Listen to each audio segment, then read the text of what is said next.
Hey everyone, it's me, Vinny again. I was gonna tell you my season predictions, but breaking news out of Foxborough, Massachusetts, as the New England Patriots decided to trade away someone who wanted no part of that organization, wanted no part of the Patriot way. Michael Bennett, we all know about him. His brother played with them for a short time, won the Super Bowl, and even was on the roster for when they went to Super Bowl 52. We all know about that whole story with him and the Packers. But that's beside the point. So either way, Michael Bennett showed up late to practices. He didn't really put much effort, and the Patriots suspended him for a game. So the Patriots said, "You know what? Let's try to get something out of him." So that's what they did. They dealt him to the Dallas Cowboys, a team that could, some more pass rush help you could always help. So they shelled him to the Cowboys, and all they got back was a conditional 2021 late round pick. So it's like a day 3 pick. So they basically gave him up for nothing.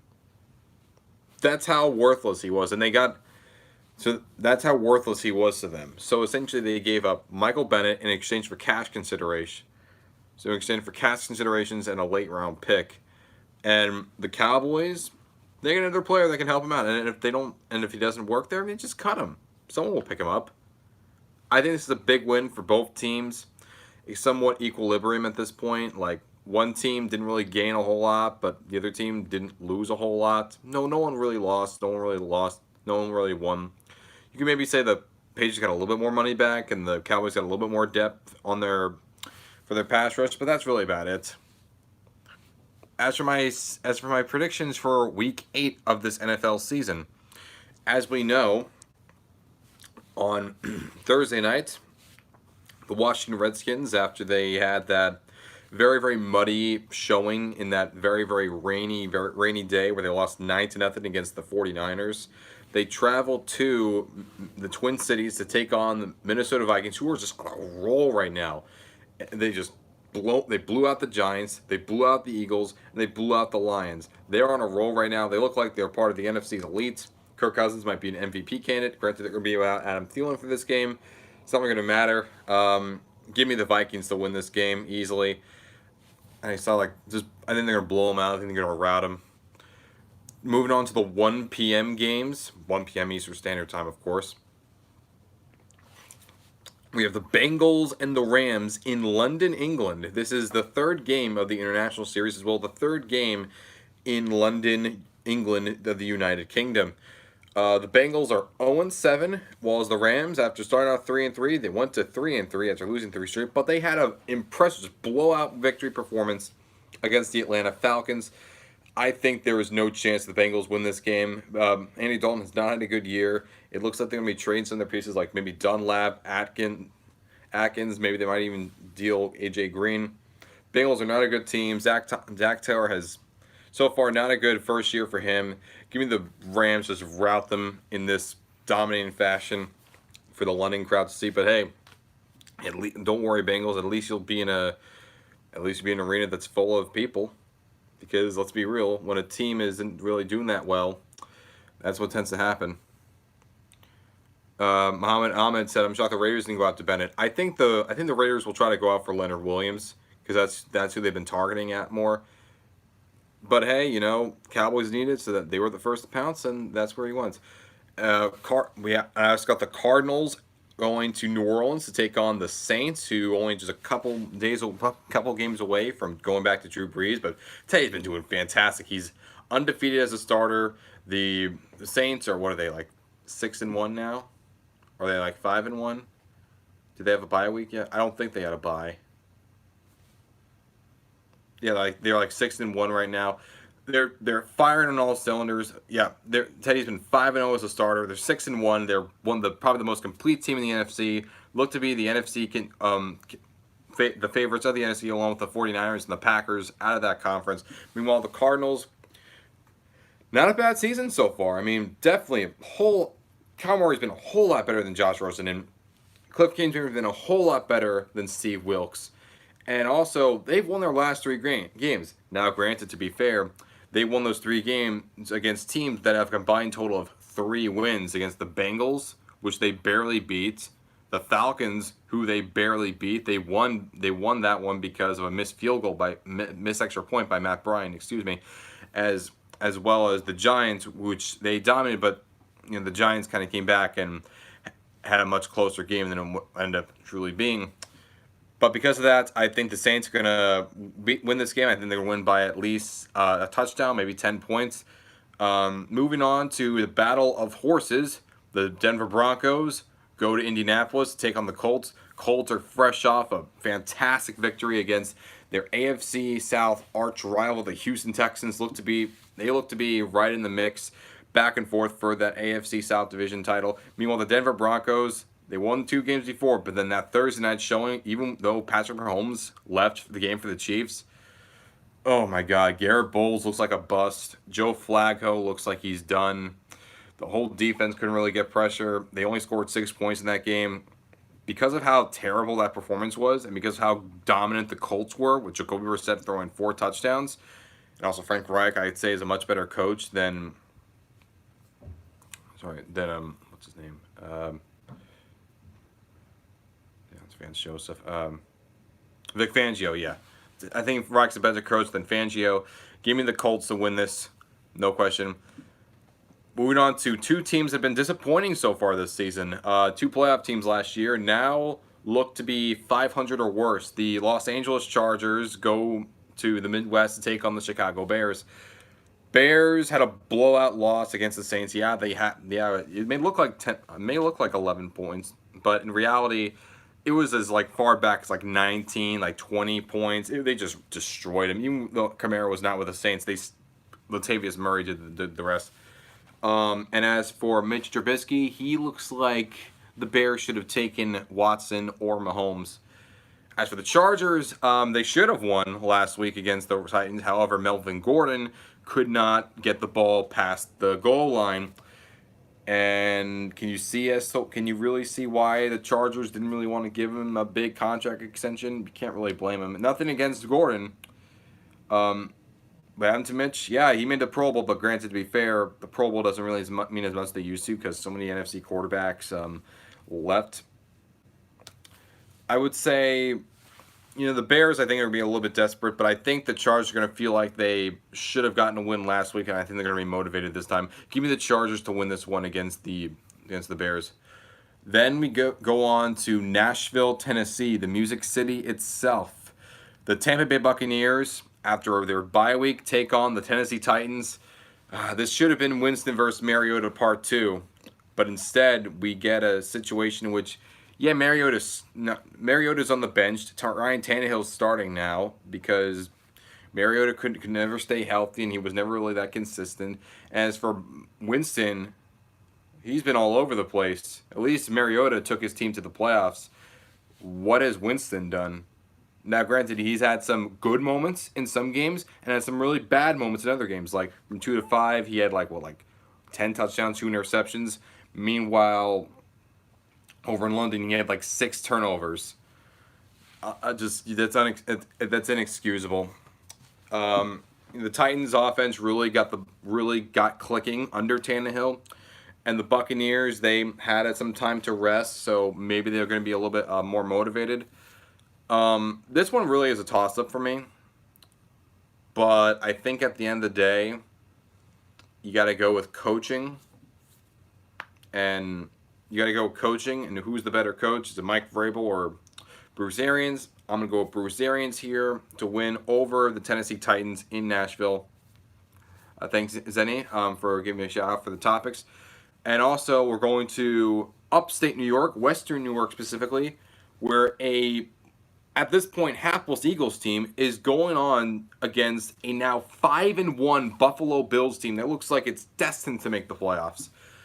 Eagles had a just disastrous, just a horrible, just horrific, just excruciatingly blowout loss against the Dallas Cowboys on Sunday night. That was an embarrassing performance by the team. Meanwhile, the Buffalo Bills, they almost lost it to the Dolphins, but they end up winning by double digits. They've been winning ugly, but they've been still winning at the end of the day. And it doesn't matter how you win, a win is a win regardless. And that's what the Buffalo Bills are currently so far at this point, destined to be the first wild card in the AFC.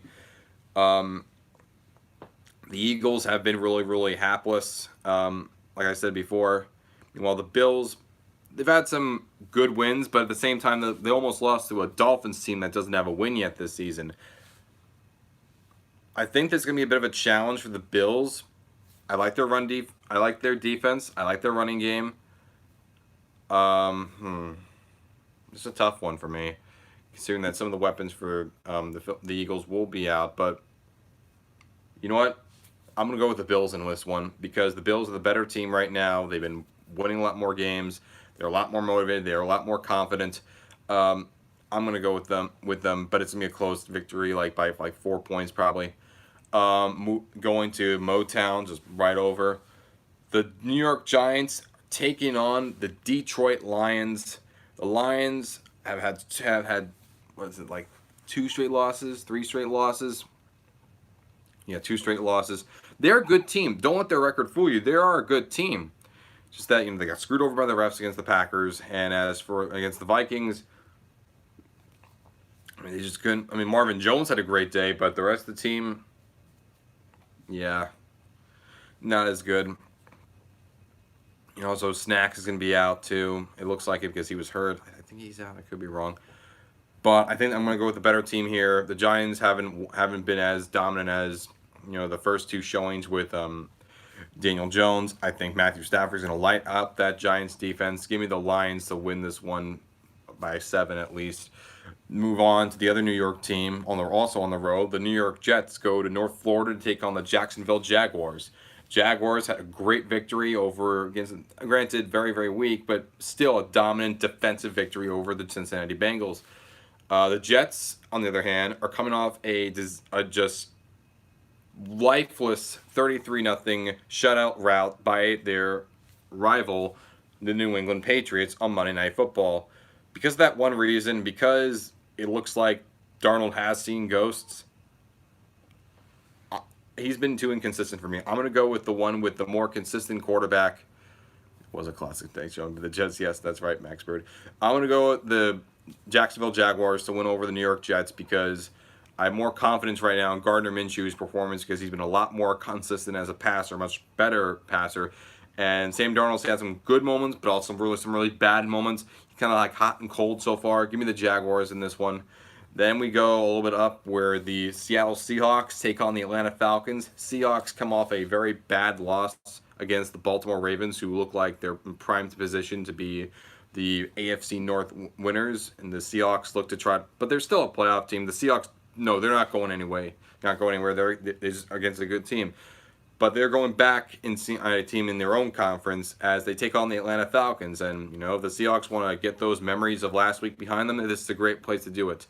The Atlanta Falcons have arguably the worst defense in the league. They got blown out by the Rams last week.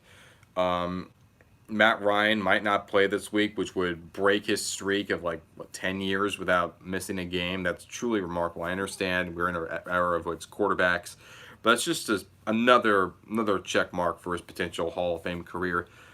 Meanwhile, they're not going to be without Mohamed Sanu, of course, because they traded him to the Patriots. Everything here screams Seahawks victory, and I think it's going to be a big Seahawks victory. I still think Atlanta is going to get some points on the board, but give me the Seahawks. No question, they're going to destroy them, especially that defense, man. Move on to the 4 o'clock games, 4:05 a.m., 4:05 p.m. The really nice matchup, potential playoff preview. Yeah, potential playoff preview. The Carolina Panthers, after their bye week, travel to San Francisco to take on Santa Clara, take on the San Francisco 49ers. The 6-0 San Francisco 49ers. This is their biggest test so far this season. This is so far, in terms of wins, the best team in the NFC and potentially the best team in the NFL. They have the best defense in the NFL. Yeah, Garoppolo's been fine, but he's been a game manager. But that backfield with Breida and Coleman, it's a multi-dimensional backfield. You also have George Kittle out there. You also have some nice special teams play in Robbie Gould. Great coaching by Mike Shanahan. Not Mike Shanahan, Kyle Shanahan, excuse me. I'm getting the two Shanahans mixed used. But they did give the game ball to Kyle Shanahan last week against the Redskins. And I'm saying it again, mixing it up. To give the game ball to Mike Shanahan last week against the Redskins. My bad. So, yeah. As for the 49ers, I think they're going to win this one. However, I think it's going to be extremely close. I think they're going to win, but I think what's going to decide is like a field goal or two. That's it. Because the Panthers are a great defensive team as well. I think Kyle Allen will play well against Garoppolo, but I think at the end of the day, what's going to matter is that 49ers defense, that front seven, and also that backfield. Buckner, Sherman, Bosa, who looks to be the defensive rookie of the year. D Ford, just outstanding defense. Give me the 49ers in this one. Going on to another game, the Oakland Raiders, after their sad loss against the Aaron Rodgers-led Packers, of course, travel to Houston to take on the Texans, who also had a very tough loss against the Indianapolis Colts, their division rival. I think... Also, if you really think about it, Garyon Conley is already having a revenge game against his old team, as I think it was like last week where he was traded to the Texans for a third-round pick. So the Raiders get a little bit more of that draft capital. Meanwhile, the Texans, they give up even more of it. I mean, who cares? We're trying to win. So here, you take our first-round pick, Dolphins, and you take our first and take another one. You take our third-round pick, Seahawks. And I don't care. They're trying to win. In fact, they even gave that pick to the Raiders. That third-round pick they got from the Seahawks for Jadeveon Clowney, that was the same one they gave to the Raiders in exchange for Garyon Conley. But I still think the Texans are the better team. Raiders gave a... Who knows their defensive secrets? Yes, that is right. That is true. The Raiders gave away a man who knows their defense. I think... You can't tell me he has not told Bill O'Brien or Romeo Crennel about some of the Raiders' defensive schemes. There's no way that did not happen. There's no way. Yeah, it is kind of stupid. If you want to trade him away to a team outside your conference. I think the Texans are the better team at the end of the day. Give me the Texans to win this one over the Raiders. I think the Raiders are still a good, decent team, but I think the Texans by far, they have the better quarterback. They have the better... I don't know about better coach, but I think Gruden's a better coach, but the better team. The Raiders are a good team, but I think at the same time, give me the Texans. I just have more confidence in them. And then we have the matchup that I wish was the game of the week. However, that's why I got to play the games, because preseason predictions can only get you so far. We got the Browns at the Patriots. Give me the Patriots either way. No question about it. Nick Chubb's going to have a good day, but I would say that, but have you seen that Patriots defense? They just mauled Sam Darnold. This is so far a historically great start for this defense. And especially that backfield. Oh, shutout, not just a blowout, a shutout against the Jets. The last time we've seen a defense that has been this dominant against teams like this, in terms of point differentials, you go back to like the 1920... It was like the Columbus Panhandle or something like that. And the 1942 Chicago Bears was the last time that a team had shutouts by 30 or more points. Just incredible work by the defense and by the offense. And also that special team. Matt Slater, Hall of Famer all the way. And in terms of Hall of Famers in that defense, he's been leading that for a very long time. And the team wins a lot. Devin McCourty could sound interesting, but not before some other guys. I think still. But hey, when you're on a team that wins a lot, and if you're the focal point of that backfield, that's one of the best in the league, especially how great this is right here. Oh, there's no question I'm gonna take the Patriots either way. Do you really think I was gonna take the Browns here? No. The best team the last 20 years against the Browns. The worst team of the last 20 years, or maybe that's the Raiders. I'm not too sure. Either one of those two, but I think it's the Browns. Patriots are obviously number one. But outside of that, we then move to Sunday Night Football, whereas the Green Bay Packers, fresh off of Aaron Rodgers' perfect passer rating game with 6 touchdowns, I should have started him in fantasy. My God, he was on my bench. Oh, my God. Against the now Matt Moore-led Kansas City Chiefs. Mahomes is going to be out for a few weeks, might be a little bit sooner, because there's been really considerate progress. But either way, Matt Moore is starting for this game starting for this team. First start in 2 years. Also, time he's been on the roster in 2 years because he was not even in the league last year. I hope that, for the Chiefs' sake, I hope that defense plays as well against the Packers' offensive line and that Packers running game as they did against the Broncos running game and the Broncos offensive line. But granted, the Packers offensive line is better than the Broncos offensive line. So yeah, it can be tough, but I want to see the Chiefs defense try to rush at Aaron Rodgers. But even then, I mean, this was supposed to be Rodgers and Moore, but instead we get this is Rodgers and Moore, but we're supposed to get Rodgers and Mahomes. You really think I'm going to pick on Aaron Rodgers to? Do you think I'm going to pick against Aaron Rodgers here, especially against Matt Moore? Do you think I'm going to bet against the Packers, who look like one of the 3 best teams in the NFC, along with the Saints and the 49ers? I mean, the Chiefs, I think they're still being great. I think the Chiefs are one of the best teams in the AFC, along with the Patriots and the Ravens. But at the same time, I think the quarterback is going to play the offense is going to make the difference at the end of the day, and Chiefs are going to rely on the run a lot. They're going to rely on LaShawn McCoy. They're going to rely on Damian Williams. They might throw short passes to Travis Kelce and Tyreek Hill. I think they will give them. Yes, you're right, Zenny. I do think they're going to. Oh, you're taking Kansas City in this one? Wow. I think it's going to be close. But on the safe side, I'm going to pick the Packers. But I think it's going to be by just like 3 points or something like that. I think it's going to be very, very close. And then finally, Monday night. Oh my God. Monday Night Football. Who's put this on the schedule? I understand every team needs to have at least one primetime or nationally televised game. I understand that. Yeah, I do think Kansas City matches up well. I understand that, but man, Dolphins, Steelers. Remember back in the 70s when these teams used to meet in the playoffs? Remember that? I mean, the Steelers are still good, and they're not going to make the playoffs because without Big Ben, but the Dolphins were consistently good all the time. 70s, the 60s, 70s, 80s, 90s. Oh, man, these were great teams. They've just been mediocre to terrible, and in this case, terrible. This is a rematch of the 2007 Monday Night Football Classic where the Steelers won 3-0. Yeah, you heard me right. They won 3-0 against the Dolphins on Monday Night Football. That was also the year the Dolphins went 1-15. This year's Dolphins look to challenge that record and try to go 0-16. That way they can have 2 perfect records. Let's see what I did there. Steelers have Mason Rudolph as their quarterback. I think Devin Bush is still going to have a phenomenal defensive rookie of the year showing. As for the Dolphins, they have been more competitive with Ryan Fitzpatrick on front and center. So, but if they're trying to tank, shouldn't they put in Rosen?